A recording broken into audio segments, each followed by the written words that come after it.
Welcome to wizard.com. This is Ashwini, Maths tutor. Our question is, following chart shows number of students in a school who got distinction in one of three subjects. So, how many number of students who got distinction in maths and history? Suppose G is for geography. H is for history and M is for maths. So from given information here, student who got distinction in geography and history are 14, means number of students who got distinction in the subjects geography and history are 14.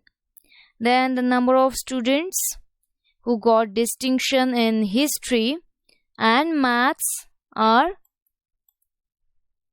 15. So it is given by H intersection M equals to 15. Now number of students who got distinction in geography and history are 17.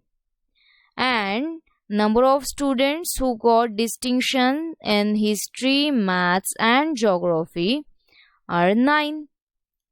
So, number of students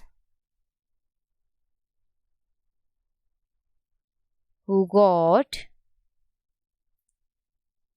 distinction in maths and history is given by H intersection M plus H intersection M intersection G, that is 15 plus 9. So there are 24 students who got distinction in maths and history.